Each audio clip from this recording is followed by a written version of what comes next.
Hey, my name is Owen Mercer. I've lived in Willow Creek my whole life, a small town a couple hours outside Columbus where the tallest building is the old water tower, and the loudest sound most mornings is the church bell. 3 years ago, after my mother passed, I took the money she left me and a small bank loan and opened Mercer's Bakery right next to the house I grew up in.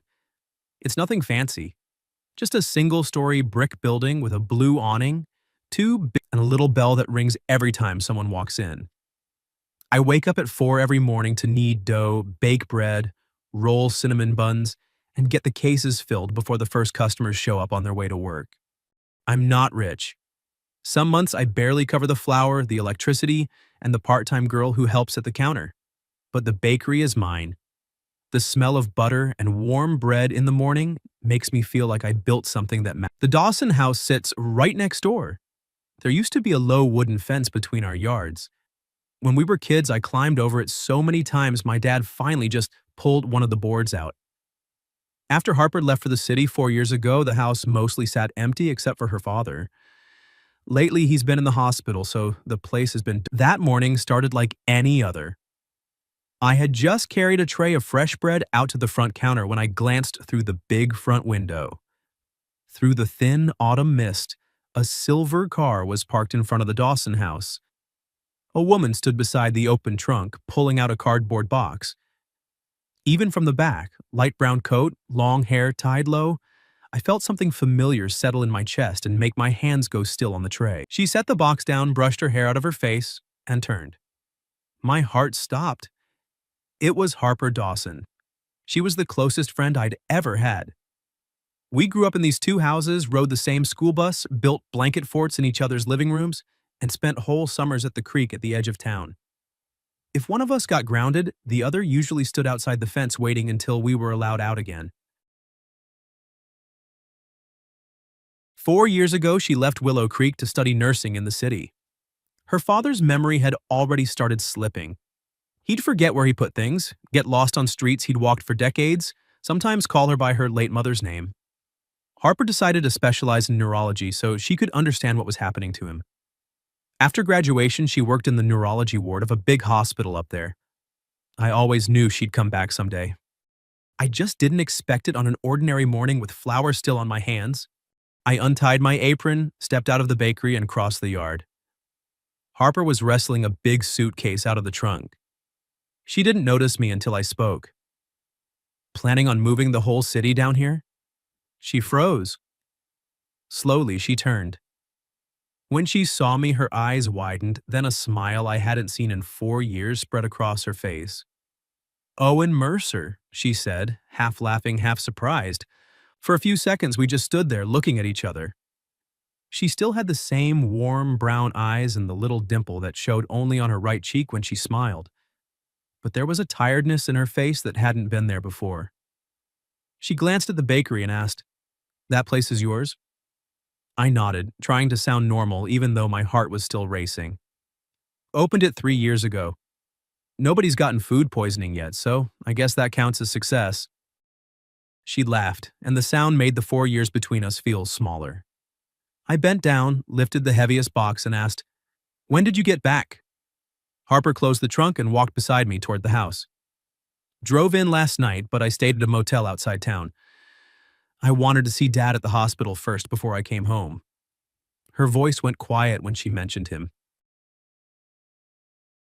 She told me his condition had gotten worse. 2 months ago, he'd fallen at home and ended up in the hospital. The doctor said he could no longer take care of himself, so he was staying there while they looked for long-term care. Harper had requested a transfer to the neurology unit at Willow Creek's County Hospital. She'd just finished her 4-year nursing program and wanted to work here while she helped with her father.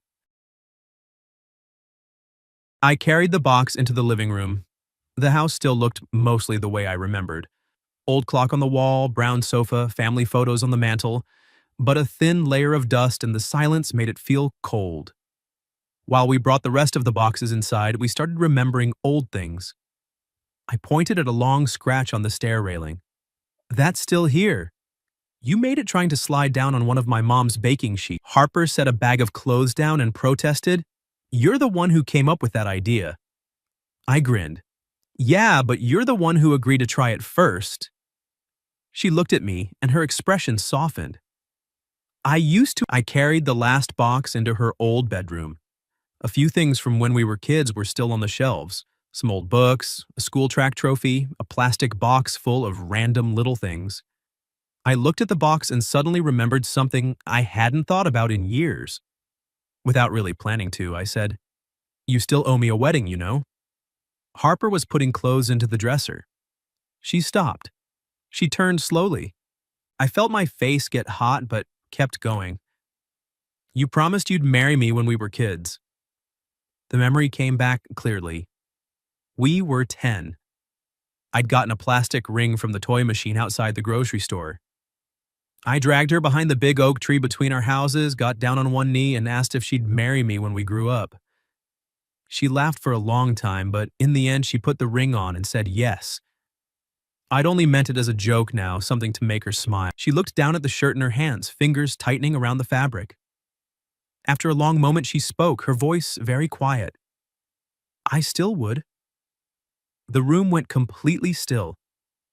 I stared at her, not sure if she was joking, remembering, or saying something else entirely. Harper kept her head down.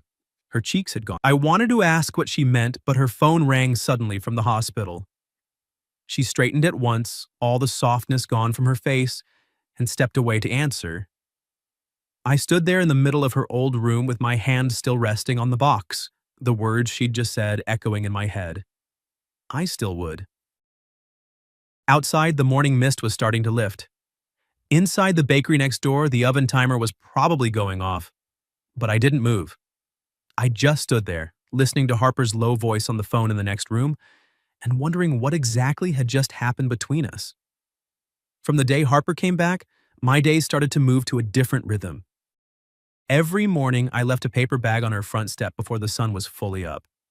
Inside was usually a cinnamon roll, an egg and cheese sandwich on the bread I baked that day, and a cup of black coffee with just a splash of milk, the way she used to drink it in high school. The first time she texted me, "You don't have to do that," I wrote back, "I know. But if the pastries don't sell, someone's got to take responsibility for eating them." The next morning, she walked into the bakery with the empty bag, set it on the counter, and said with a completely straight face, "They weren't very good." I folded my arms and looked at her. "Then I won't bring any more." She answered immediately, "I didn't say I wasn't going to eat them." That was how we found our way back to each other, small, ordinary things that didn't ask too many questions. After her shifts at the hospital, she sometimes stopped by the bakery.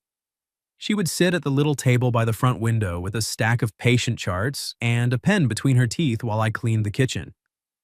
When it was quiet, she helped me box up leftover bread or stick labels on the bags of sandwich rolls. We didn't talk about anything important at first. We just existed in the same space again. The way I started going to the hospital with her on some evenings. The first time she brought me into her father's room, Mr. Dawson was sitting by the window staring out at the parking lot. Harper walked over slowly and said in that gentle voice she used only with him, "Dad, it's Harper." He looked at her for a long time. Then he smiled and called her by her mother's name. "Margaret, you came home." Harper went very still for a second, but she didn't correct him.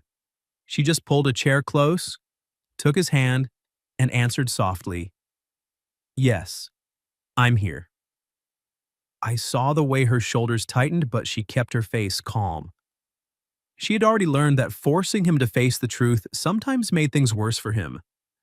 I didn't ask if she was okay, I just stayed in the room with her. Some days he knew exactly who she was. He asked about her job and told old stories. Other days he got angry and didn't want her near him, demanding to know why a stranger was in his room. After those visits, Harper would step out into the stairwell for a few minutes by herself. I never followed her in. I just waited in the hallway with 2 cups of coffee until she... One night after the hospital, we sat on the front steps between our 2 houses. Harper told me about the 4 years she'd spent in the city. The long night shifts, the exams, the reason she chose neurology in the first place. She looked down at her hands while she spoke.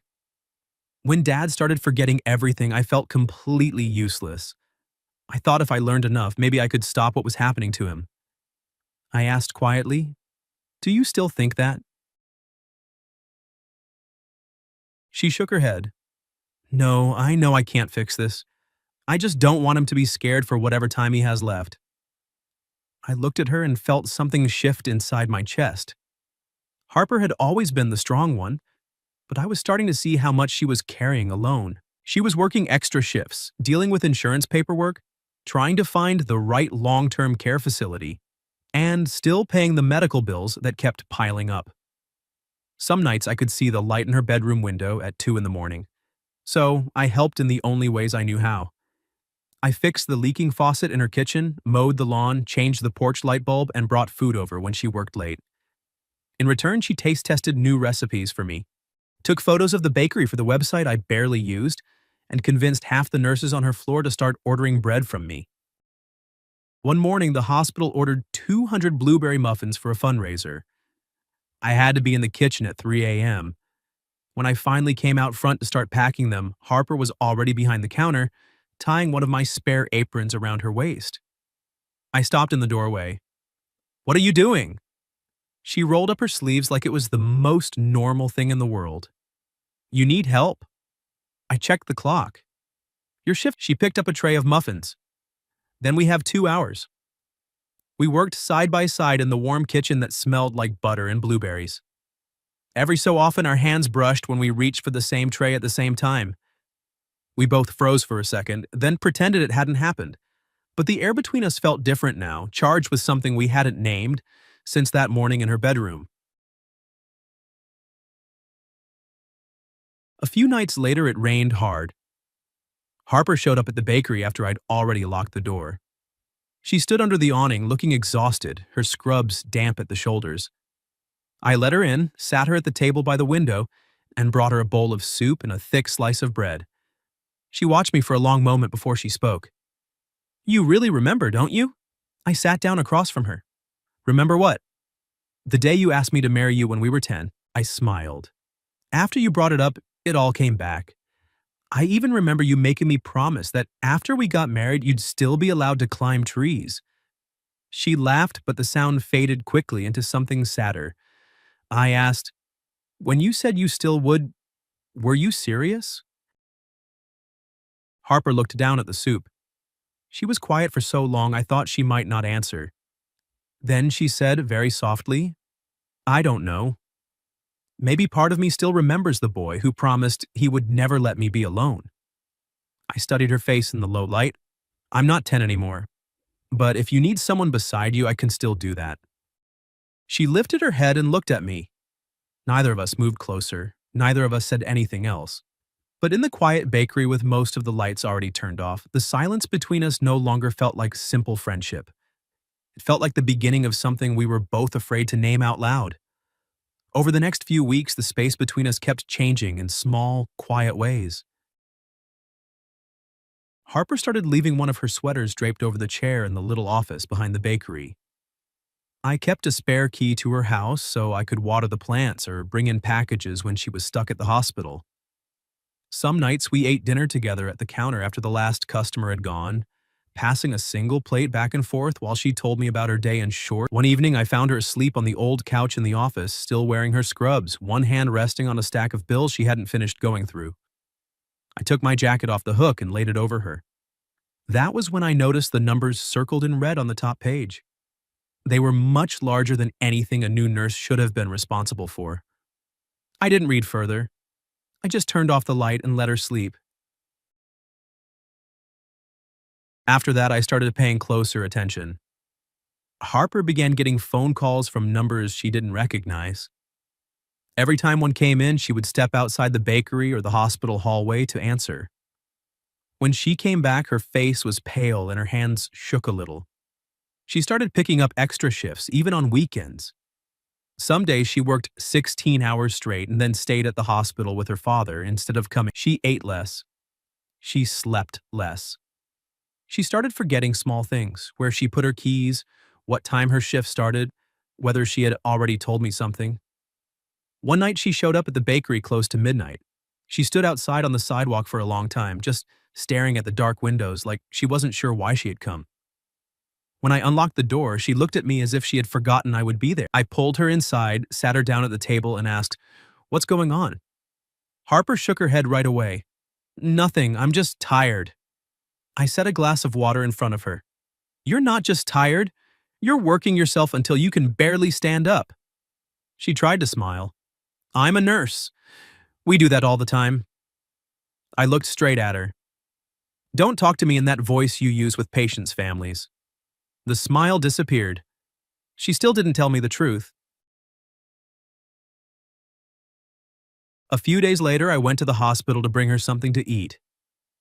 As I turned the corner into the main hallway, I saw her standing near the elevators with a man in a gray suit. He was handing her a thick folder of papers and speaking in a low, sharp voice. Harper's fingers were clenched so tightly around the folder that her knuckles had gone white. When the man walked away, I stepped up to her. She jumped, then quickly hid the folder behind her back. Just someone from a finance company. Why is someone from a finance company looking for you at the hospital? Harper didn't answer. I didn't push her right there in the hallway. But that night, I went to her house and told her I wasn't leaving until she told me. She sat on the couch with her head in her hands for a long time. Eventually, she brought out a cardboard box full of contracts and bills. Her father had taken out a loan years ago from a company called Harbor Ridge Financial when the medical costs first started. Harper had been sending money every month to pay it down. After he went into the hospital, the company contacted her and said the debt had grown to nearly $50,000. On top of the original amount, they had added late fees, extension fees, management fees, and a second loan she had never heard of. They were threatening to take the house and the land her family had lived on. Her voice cracked when she said, I can't let them take the house. It's the last thing my dad still has. But no matter how many shifts I work, the number never goes down. I spread the papers out on the coffee table and started reading. I'm not a lawyer or a financial expert, but some things jumped out at me immediately. The original contract had a signature that looked like her father's. A later amendment, signed almost a year after that, had shaky, uneven handwriting that didn't match on several pages. According to the dates, that second contract had been signed at a time when hospital records showed her father was regularly disoriented and unable to manage his own medications. In the new contract, the loan amount had increased, the interest rate had jumped, and the house had been added as collateral without Harper ever being told. I pointed at the signature. Did your dad even remember signing this? Harper shook her head. Some days, he says a man came to help him lower the monthly payments. Other days, he doesn't remember anyone coming at all. The name on the paperwork was Martin Cole, the same man I had seen in the hospital hallway. Harper told me Martin had come to the house while she was still living in the city. He had told her father he could restructure the loan to make the payments easier. Instead, it looked like he had taken advantage of a man who could no longer fully understand what he was signing. I looked at the stack of papers, then at Harper, who looked like she was barely holding herself together. This debt has problems, and I said. She gave a tired, broken laugh. I thought so too. But they have a contract. I don't have money for a lawyer. I don't even know where to start. I reached across the table and took her hand. Then we start here. Harper tried to pull away. Owen, this isn't your problem. I held on. You already told me you'd marry me. The least I can do is to help you look through these papers. She stared at me. Her eyes were red and tired, but she didn't take her hand. For the first time since she had come home, she let someone else carry a little of the weight she'd been holding alone. I started by making copies of every contract, every bill, and every demand letter. Harper requested her father's full medical records for the months around the time the second contract was signed. Because she was his legal medical representative, the hospital gave her the cognitive assessments. 2 weeks before the date on that new contract, the doctors had already documented that he could no longer fully understand complex financial decisions. That meant Harbor Ridge couldn't pretend they didn't know. Martin Cole had visited the hospital more than once. He had called Harper. He had sent letters to the house. He knew exactly what was happening to her father, yet he kept using that signature. We took everything to Lena Brooks at the county legal aid office. She read through the stack slowly, then told us that proving fraud in a single case would be difficult if the company insisted the customer had signed willingly. But when she looked at the way the fees were structured, her expression changed. "These charges are written so the borrower can almost never pay the debt off," she said. "If they did this to your father, it's very likely he isn't the only one." That sentence stayed with me. I remembered the flyers Martin had left near the hospital and the nursing homes, advertising help for families struggling with medical bills. They were actively looking for people who were already desperate. I began asking some of the older customers who came into the bakery regularly. I didn't share Harper's story. I just asked if anyone had ever heard of Harbor Ridge Financial. Mrs. Callahan went quiet for a long moment. Her husband had borrowed money for cancer treatment. After he died, the original $8,000 loan had grown to more than 25. Another man told me his mother had signed a lower monthly payment agreement while she was on strong pain medication after surgery. Only later did the family discover the house had been put up as collateral without. I wrote down names and phone numbers, but only after they agreed. Harper asked the social workers at the hospital, quietly. They remembered seeing Martin in the hallways, the waiting rooms, and the rehab unit. He approached families right after they received large bills, or while they were waiting for insurance decisions. We found at least 12 cases with the same pattern: elderly or seriously ill borrowers, promises to lower the monthly amount, a new contract with much higher interest and fees, signatures that looked questionable, and the family home suddenly listed as collateral without the children or spouses knowing. Some of the victims were too scared or too ashamed to speak. They thought it was their own fault for not understanding the paper. I invited them to the bakery after closing. At first, only 3 people came, then 6, then 10. I pushed the tables together, made coffee, and put out fresh bread. Harper sat beside Lena and helped explain how illness can affect someone's ability to understand a contract. As each person told their story, they realized Martin had used almost the exact same phrases with everyone. Just renewal paperwork. You don't need to read the whole thing. Sign now, I'll explain the rest later. A former Harbor Ridge employee named Rachel Mills heard about the meeting and contacted Lena in secret. She had worked in administration and kept some internal emails because she felt uneasy about how the company operated. The emails showed that management told staff to focus on customers at hospitals, nursing homes, and neighborhoods with a lot of older residents. They called it the low-resistance market. Another email said Martin had to meet a quota for re-signing contracts by the end of the month, even if the customer showed hesitation or confusion. Rachel also gave us a recording of a staff meeting in which a manager said they only needed a signature on the last page. The strongest piece of evidence came from a neighbor who still had footage from a security camera that pointed toward the street. On the exact day the new contract was dated, Martin arrived at the Dawson house alone. He stayed inside for less than 15 minutes. When he walked out carrying a folder of papers, Harper's father followed him to the door looking confused and called him by someone else's name. Medical records, victim statements, internal emails, and audio recording, and video evidence started to form a clear picture. Lena sent the full file to the State Attorney General's office and the Consumer Protection Agency. Harbor Ridge responded fast. They sent Harper a letter offering to forgive most of the debt if she signed a confidentiality agreement and agreed not to pursue any claims. She read the offer over and over. If she signed, the house would be safe and the threatening calls would stop immediately, but the other families would still lose their homes. That night we sat in the bakery after it was closed. The only light came from the street lamps outside. Harper looked at the agreement for a long time, then asked in a tired voice, "If I don't sign, we could lose. They have an entire team of lawyers." I nodded. "They do." She turned to me. "You're not going to tell me everything will be fine?"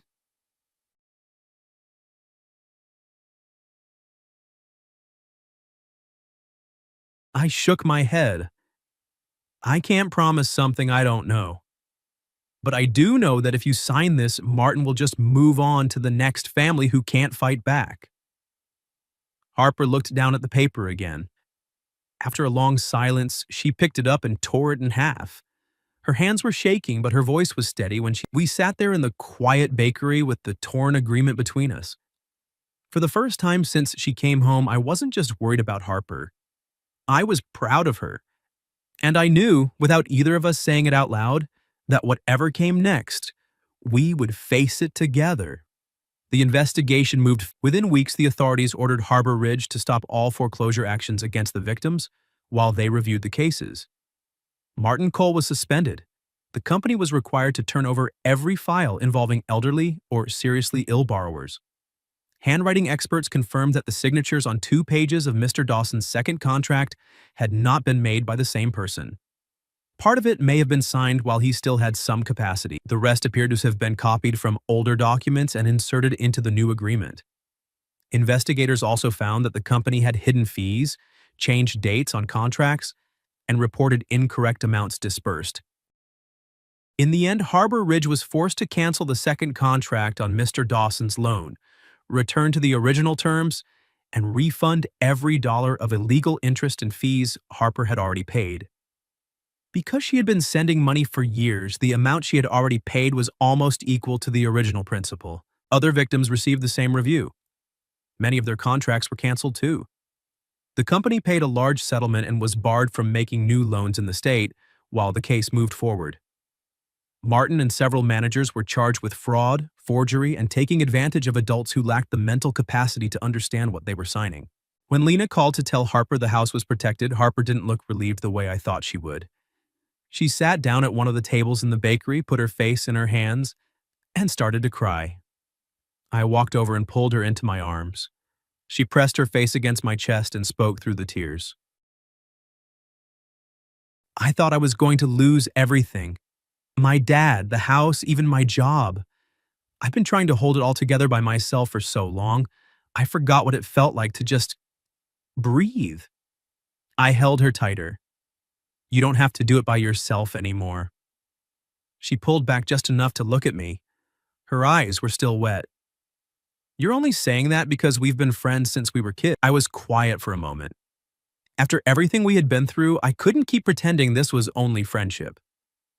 No, I said. Not just because of that. Harper kept looking at me. I told her I didn't know exactly when I had fallen in love with her. Maybe it was the morning she stepped out of that silver car in the mist. Maybe it was the day she said she still would. Or maybe the feeling had been there since we were children, and I had simply been too young to understand what it meant.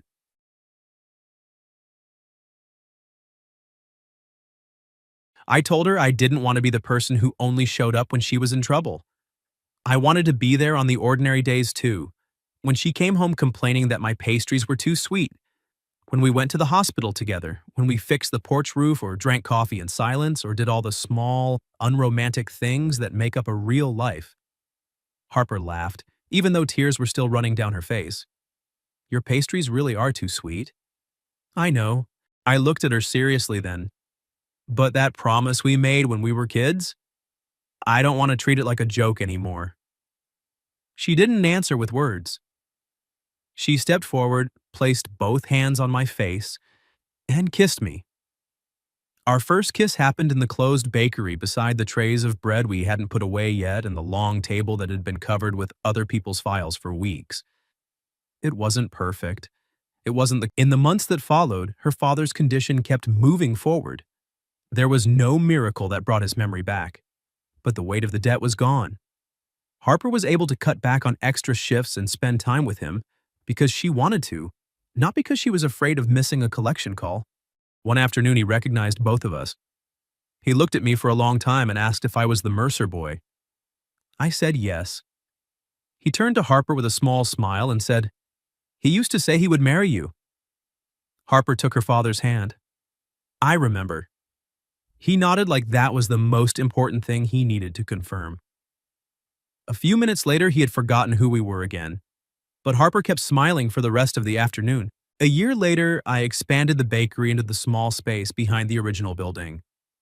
Harper helped turn one corner into a quiet reading area and meeting space for people caring for family members with dementia. She still worked as a neurology nurse, but she also spent time helping other families review loans and bills that looked suspicious. Many of the people who had once been victims of Harbor Ridge started coming to the bakery regularly. They called the long table by the front window the victory table because that was where they had first sat together and realized they weren't alone. On a morning in early autumn, exactly 1 year after Harper came home, I closed the bakery early. I led her out into the yard between our two houses, under the same oak tree where we used to play as children. This time I had a real ring, simple, bought with money I had saved from the bakery. I got down on one knee. Harper covered her mouth with both hands. Her eyes filled immediately. I looked up at her and said, "When I was 10, I asked if you would marry me when we grew up. Back then, I didn't understand what marriage or promises really meant. I just knew I wanted you beside me, and I didn't want you to be sad alone." I opened the small box. Now I'm grown. I know life is going to have days that feel very heavy. I know I can't fix everything, but I can stand beside you, I can listen to you, and I can help carry the things that are too heavy for one person to hold. My voice shook a little. "Harper Dawson, is that promise still good?" She looked down at me the same way she had looked at me on the morning she first came back. Surprised, a little afraid, but completely present. She smiled through her tears and answered, "I already told you, I still would." This time the silence between us lasted only a few seconds. Then Harper pulled me to my feet and held me so tightly I could feel her heart beating against mine. The little bell above the bakery door rang softly in the wind. The smell of fresh bread drifted through the open doorway. Her house still stood right beside mine the way it always had while we were growing up. So much had changed. Her father would never remember everything again. We could never get back the years we had spent apart or undo the things she had carried alone for so long. But she no longer had to hold everything up by herself. And I finally understood that the promise we made when we were children had never really been about protecting her from every kind of pain. It had only ever meant that when the hard days came, she would not have to stand in them alone. Hey, my name is Marcus Hale. I'm 30 years old and I fix motorcycles in a narrow shop on the east edge of the city. Most days I live inside the smell of motor oil and hot metal, the sound of wrenches hitting concrete, and the low growl of engines that still have one more ride left in them. I'm better at fixing machines than I am at fixing myself. People in the neighborhood know me as the quiet guy who keeps to himself.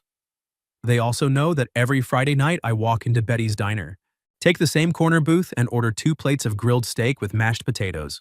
The second plate has always been for Anna. Anna died 3 years ago when a pickup truck ran a red light and T-boned her car on the way home from her shift at the hospital. We used to come to Betty's every Friday. She would always ask for extra gravy, tease me for eating too fast, and steal a forkful of potatoes from my plate even though she had her own. After she was gone, I kept coming. I kept ordering 2 meals. I kept sitting across from an empty chair. People told me I was punishing myself, that I needed to let go, that the dead don't need cold food sitting in front of them. They didn't understand. That 1 hour a week was the only time I still felt like she was close. That night, the diner was almost empty. Betty, the older waitress who had known me for years, set both plates down without asking. In the beginning, she used to say, "Marcus, still 2 tonight?" After a while, she stopped asking. She just placed Anna's plate on the opposite side of the table, set the glass of water in the right spot, and walked away. I sat there looking at the second plate. Steam still rose from the steak. The gravy on the potatoes had started to pool at the edges. I listened to the rain tapping against the window and thought, like I did every week, that in 10 minutes I would ask Betty to box it up. I would take it home, leave it in the fridge for a few hours, and throw it away at midnight. A pointless ritual, but I didn't know how to live without it. Then the door opened. A woman stepped inside. She was thin, her face pale, and the coat she wore looked 2 sizes too big. Behind her was a little boy, maybe 6, pressed against her leg with both arms wrapped around his stomach. His clothes were dirty, his hair messy, and his eyes carried that particular kind of fear and hunger that children shouldn't have to know. The woman stayed near the door like she was ready to turn around the second anyone looked at her too long. Betty walked over. "What can I get you, hun?" The woman kept her head down, her voice was small. Could we just sit for a minute, just a minute?" Betty looked at the boy, then at the woman. "This is a restaurant, sweetheart. You sit, you order. That's the rule." "I know," the woman said, and her voice cracked. "I'm sorry, I don't have any money, but my son, he's really hungry. We just need to get out of the cold for a little while." The boy looked up at his mother. I saw shame in his eyes, the kind no kid that age should carry. It didn't hit me in the face, but it landed somewhere in my chest and stayed there. I looked at the second plate in front of me. the one Anna would never touch. The one I had ordered for 3 years just to keep pretending she might still walk through the door. I stood up before I could talk myself out of it.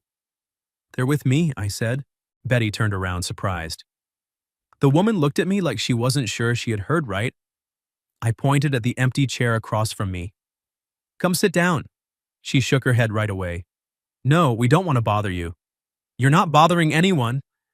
I looked at the boy. "He can have that plate." The woman stared at the food, then at me. Her eyes went red at the edges. She brought the boy to the table. He climbed onto the chair slowly like he was afraid any sudden movement would make the plate disappear. I slid it across to him. "Eat?" He looked at his mother. She nodded. He picked up the fork immediately and started eating fast, trying not to make noise. The way he ate made me have to look away for a second. I used to think my own grief had filled every empty space inside me. But watching a child eat the meal I had ordered for my dead wife made me realize there were other kinds of pain still walking around in the world. The woman sat across from me, hands clasped tight on her lap. "Thank you," she whispered. "I'll pay you back. I promise. I don't know how, but I will." "No need." "I'm Claire Patterson. This is my son, Daniel." "I'm Marcus." She tried to smile, but it never reached her eyes. "We're not usually like this. I don't normally ask strangers for help. It's just been really hard lately." I didn't ask why right away. Some people only need to be looked at to know they've been pushed all the way to the wall. Asking too soon just makes them build another wall to hide behind.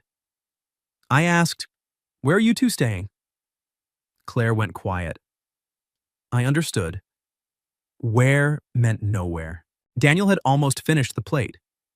He leaned against his mother's side, eyes half closed from exhaustion. I looked at him, then at Claire. In my head, I saw the small room behind the shop where I sometimes crashed when I worked late. There was a fold-out cot, a small heater, a couple of old blankets, and a door that locked. I said, "I've got a room behind my shop. It's nothing fancy, but it's dry and warm. You two can stay there tonight." Claire's eyes widened. "No, we can't take any more." "Just tonight," I said. "It's cold out. The kid needs to sleep." She looked at Daniel. He was already dozing, one hand still holding the fork like someone might take the food away. Whatever fight she had left in her gave out. "Just tonight," she whispered. I paid for the meal. When we walked out to the truck, Daniel couldn't stay awake. I picked him up without thinking. He was lighter than he should have been. Claire watched me carry her son with a look that was half gratitude and half warning. I didn't blame her. A woman who had been hurt before didn't trust a man's kindness easily. My shop was 10 minutes away.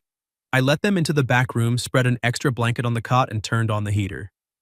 Claire stood in the doorway looking at the small space like it was something good that had arrived too suddenly for her to believe it was real. She asked, "Why are you helping us?"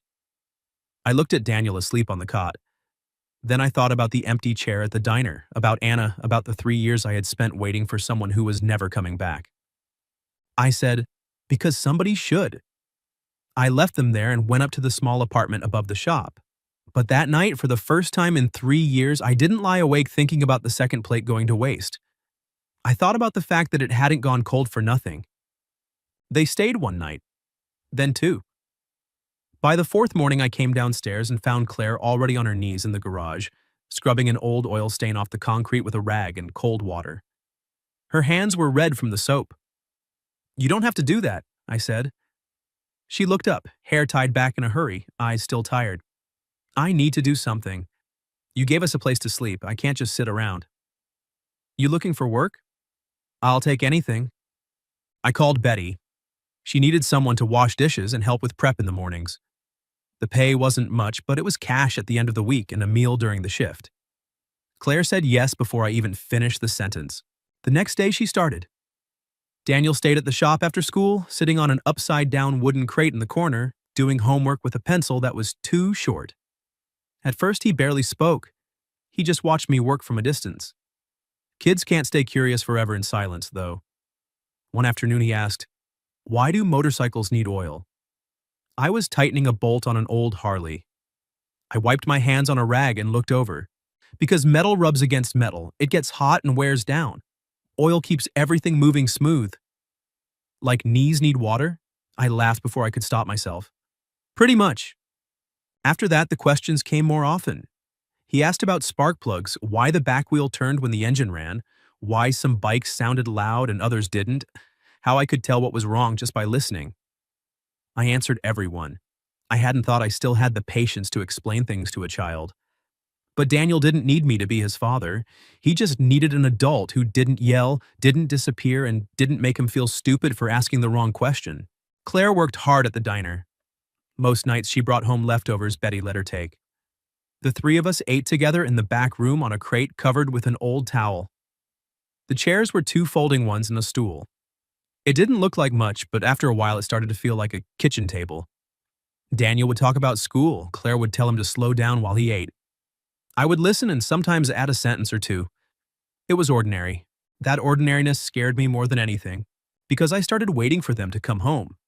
I started buying extra milk, extra bread, the kind of cereal Daniel pointed at once in the store. I fixed the lock on the back room door so it actually worked. I drove past the diner more often than I needed to just to make sure Claire was still there. I told myself I was helping because they needed a place to land for a while. But at night, lying upstairs and hearing Daniel cough softly through the floor, I knew it was more than that. I still thought about Anna every day. I always would. But since Claire and Daniel had shown up, the remembering didn't feel like the only thing left in the house anymore. People in the neighborhood started noticing. Mrs. Callahan from the building next door gave me a long look when I carried groceries into the shop one evening. "That woman and the boy been here a while now, huh?" she said. "They needed help." People are talking, Marcus. A widower and a woman running from something, living behind the shop together, doesn't look good. I don't live to look good to other people. Still, her words stayed with me, not because I cared what they thought, because they made me ask the question I had been avoiding. Was I helping Claire because she needed it, or because I wanted to fill the space Anna had left? Then one night, Daniel got a high fever. Claire had just come back from the diner. She found him curled up on the cot, face flushed. She put her hand on his forehead and went pale. "He's burning up." I touched his skin. It was too hot. "We're going to the ER." Claire shook her head immediately. "No, I don't have insurance. I can't afford it." "I'll pay." "Marcus, no arguing when a kid's running a fever like this." We drove to the hospital. Claire sat in the plastic chairs holding Daniel's hand, lips moving like she was praying.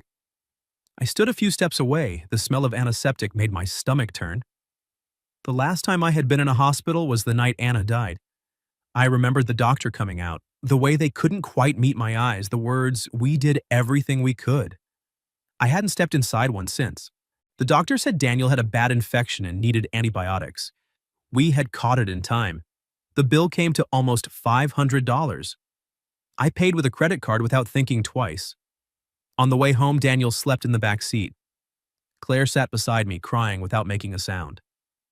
"I can't keep doing this to you," she said. "You're not doing anything to me." "Yes, I am. You gave us a place to stay, found me a job, paid for my son's hospital bill. I have nothing to give back. I don't want to owe another man." The last part made me glance at her. "What do you mean by that?" Claire stayed quiet for a long time. Then she spoke, voice low but steady. "I had a little girl before Daniel. She was born too early, only lived 3 days. Her name was Emma." My hands tightened on the steering wheel. My husband at the time said it was my fault, that I was too weak, too stressed, that I didn't know how to keep a baby. After that, he drank more. Then he started hitting me. I stayed because I didn't know where else to go, but one night he hit Daniel too. That's when I knew if I didn't leave, one day my son wouldn't be alive to run. I pulled the truck over to the side of the road, not because I didn't want to hear it, but because I needed to look at her while she said it. Claire turned toward me, tears running down her face. "I'm not telling you this so you'll feel sorry for me. I'm telling you because I need to know the truth. Are you helping us because Daniel reminds you of your wife? Because we make the shop feel less empty? If that's what this is, you have to say it. I can't let my son get attached to a man and then watch him realize my boy can't replace anyone." The words hit exactly where I had been trying not to look. I stared out through the windshield. Light rain was starting to fall on the dark road. I thought about Anna, about the empty chair at the diner, about the 3 years I had spent sitting across from nothing. Claire was right about part of it. I hadn't been completely clean about my reasons. I had let Daniel reach into the part of me that still belonged to Anna. I had let their presence soften a room that had been silent for too long. I said, I lost my wife 3 years ago. Anna wasn't just someone I loved. She was my home. After she died, I didn't know what I was living for except fixing bikes and sitting in that diner with an empty chair. When Daniel walked in and you said your son was hungry, I saw a chance to do something useful. Maybe I was saving myself a little too. But I don't look at Daniel like he's a replacement. And I don't look at you like you're an excuse to forget Anna. Claire studied me for a long moment. Then what do you see when you look at me? I didn't answer right away because the real answer was already dangerous. Finally, I said, I see someone trying to survive, and I respect that. She closed her eyes and let out a shaky breath. I don't want to hurt you. I don't want to hurt you either. But we're both already hurting. That sentence sat between us in the quiet truck. Neither of us tried to fill the silence with anything easier. When we got back to the shop, Daniel was still asleep. I carried him inside and laid him on the cot. Claire pulled the blanket up over him and stood beside me. We didn't say anything about love. We didn't touch for more than a second. But after that night, the truth between us had changed. We were no longer just a man helping and a woman being helped. We were two people who had already lost too much, slowly realizing that their pain could sit next to each other without fighting for space. 2 weeks passed without any trouble. Claire kept working at the diner. Daniel came to the shop after school and gradually stopped sitting all the way in the corner. He started handing me tools when I asked, even though he didn't know what half of them were called. In the evenings, the three of us ate together in the back room like it had always been that way. I caught myself buying the kind of cereal Daniel liked without thinking about it. Claire noticed. She didn't say anything, but she smiled a little when she saw the box in the cabinet. I kept telling myself this was temporary. They would find their own place soon. I would go back to my quiet nights and my Friday dinners alone. I repeated it enough times that I almost believed it. Then Ray Patterson walked into the shop. I was under an old Harley, hands covered in grease, when the garage door rolled up. I slid out on the creeper and saw a tall, broad-shouldered man standing in the entrance. He had a rough face and cold eyes that moved over everything, like he was deciding what belonged to him. I'm looking for my wife, he said.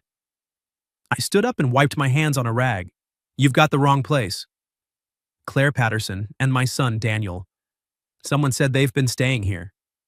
The way he said my wife and my son told me exactly who he was.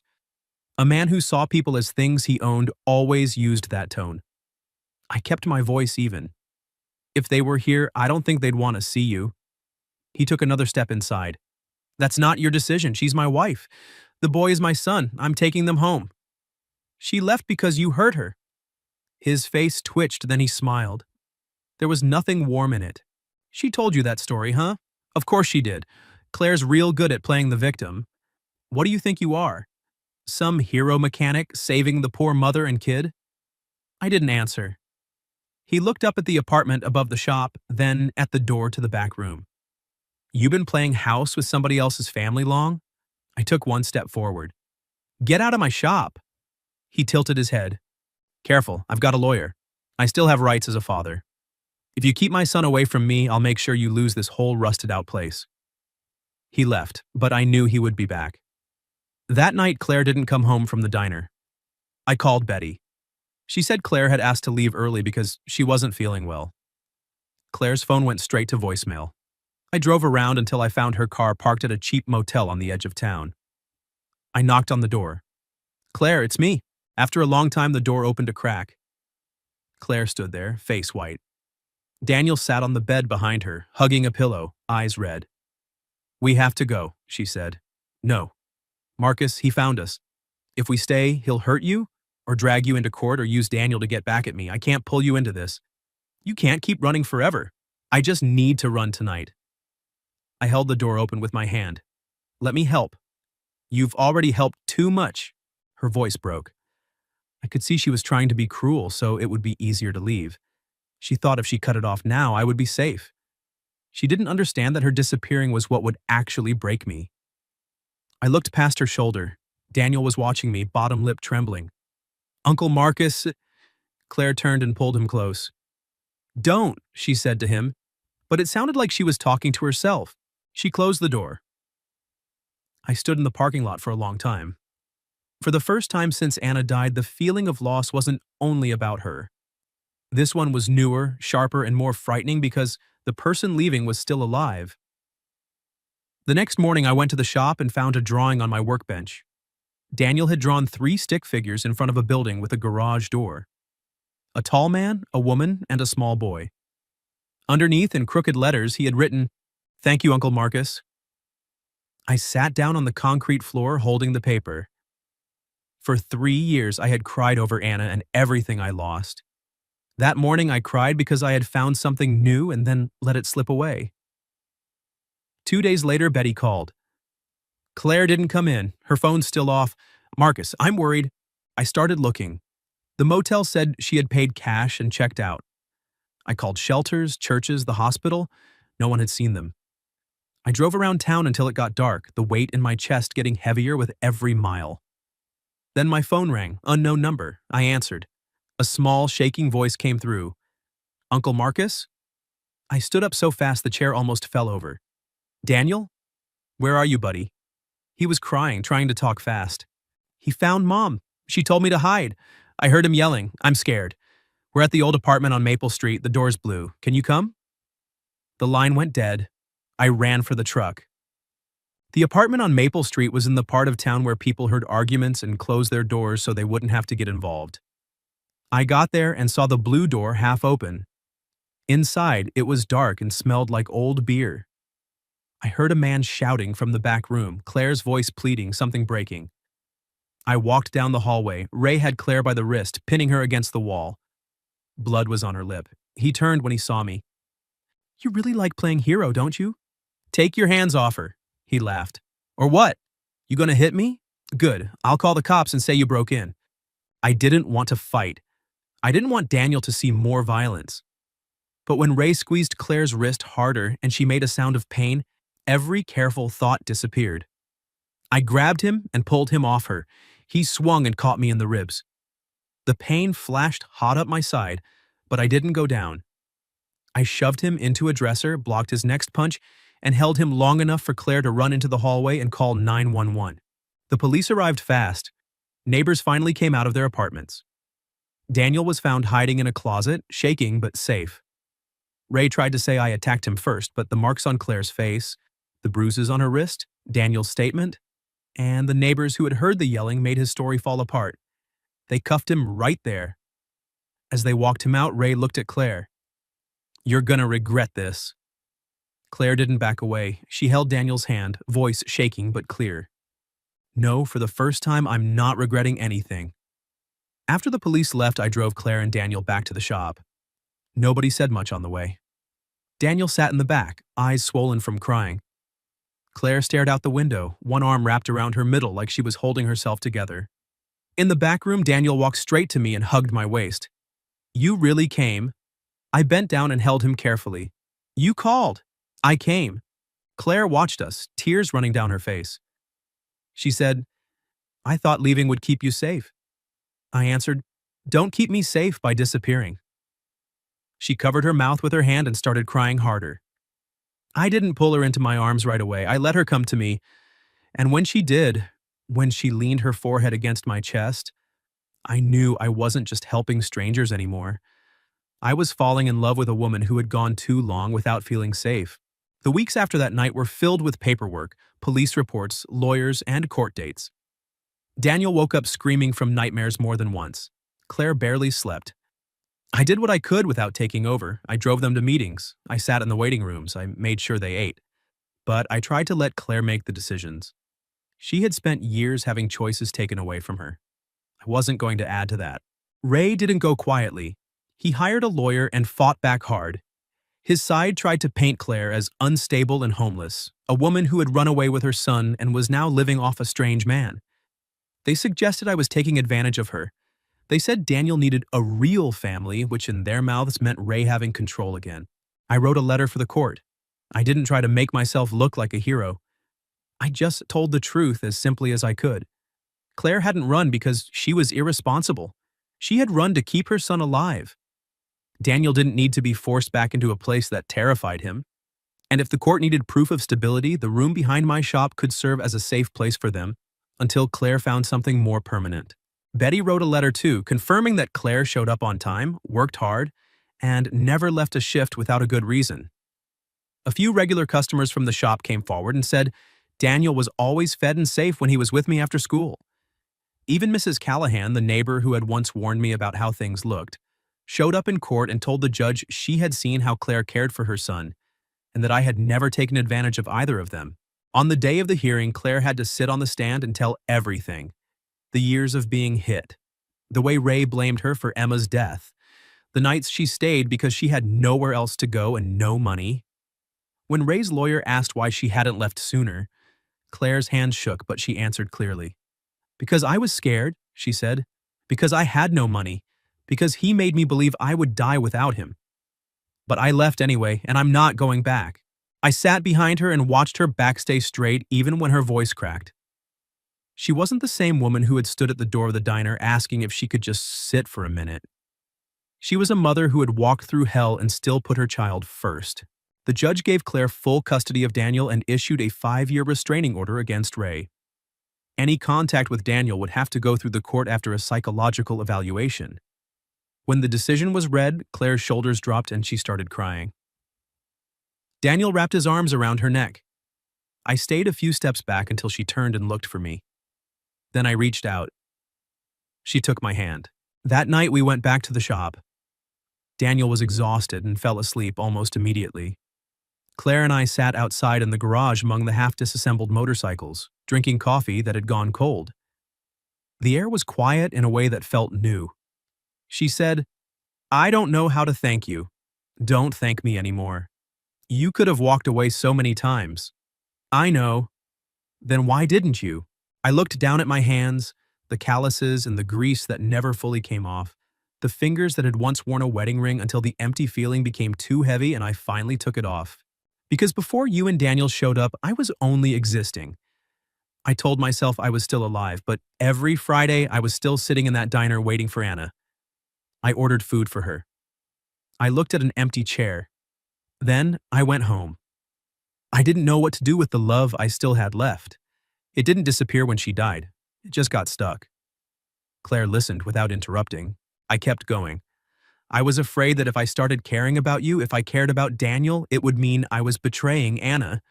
But the longer I was around the two of you, the more I understood that Anna wouldn't have wanted me to turn the love I had for her into a locked room. She was the best person I ever knew. If she had seen a mother and a child who needed help, she would have been the first one to open the door. Claire's eyes filled with tears again.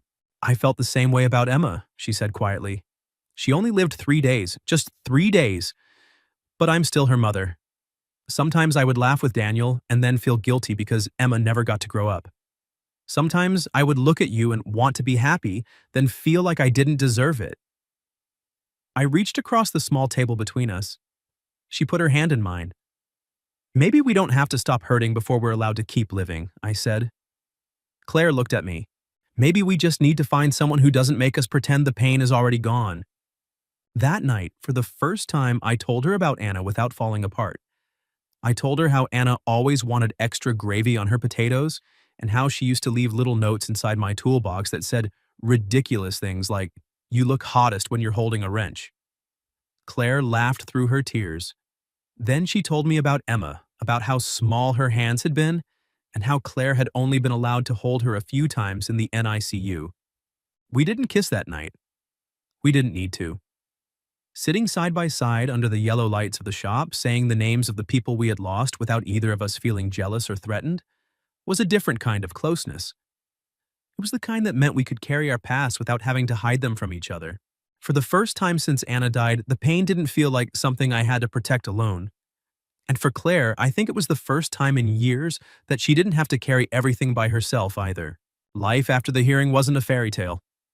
Claire still woke up some nights reaching for the light switch because she thought she heard Ray's voice. Daniel still flinched when a door slammed too hard. I still had evenings when I drove past Betty's diner and felt my throat tighten at the memory of Anna. But none of us had to carry those moments alone anymore. Claire found a better job at a restaurant downtown that Betty recommended. It came with health insurance and steadier hours. She rented a small apartment a few blocks from the shop. Daniel started smiling more easily and stopped jumping every time someone raised their voice. He still came to the shop after school, but now he had his own corner with a small table where he did homework and kept a few of his drawings taped to the wall. Claire and I didn't rush into anything. We didn't fall into each other just to escape the pain we were both carrying. We took it slow, one careful step at a time. Some evenings she came over and cooked in the back room. Some Sundays I took them to the park. A few times Daniel fell asleep in the back seat on the way home, and Claire and I sat in the truck talking until late. When she cried because she saw a little girl in the grocery store with hair like Emma's, I stayed beside her without trying to fix it. When I went quiet for a whole day because I found one of Anna's old scarves in a drawer, she didn't push me to talk before I was ready. We just sat together until the wave passed. One evening, almost a year after the night Claire first walked into the diner, I set the table at our usual corner booth at Betty's.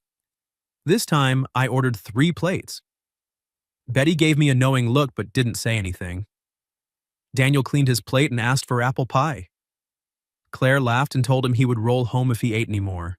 After dinner, Daniel ran outside to look at the cars parked along the street. Claire and I stayed at the table. I placed a small box in front of her. It wasn't a ring. I wasn't going to push her faster than she was ready to go. Inside was a key.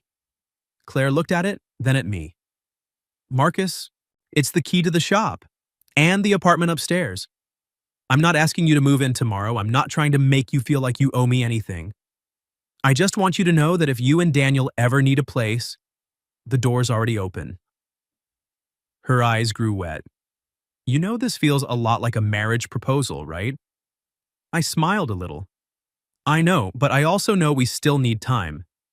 She closed her fingers around the key. I love you, she said quietly. I stopped breathing for a second. She looked at me without looking away. I'm not saying it because you saved me, not because you helped Daniel, not because I needed somewhere to stay. I love you because you never made me forget Emma, because you let me hurt without treating me like a burden, because you stayed, but you never used that to trap me. I reached across the table and took her hand. I love you too, Claire, and I'm not loving you to replace Anna. I'm loving you because you're you. She cried. I did too, even though I tried not to show it. A few months later, Claire and Daniel moved into the apartment above the shop. Not as people being helped, but as a family learning how to live together. Daniel got his own small desk by the window.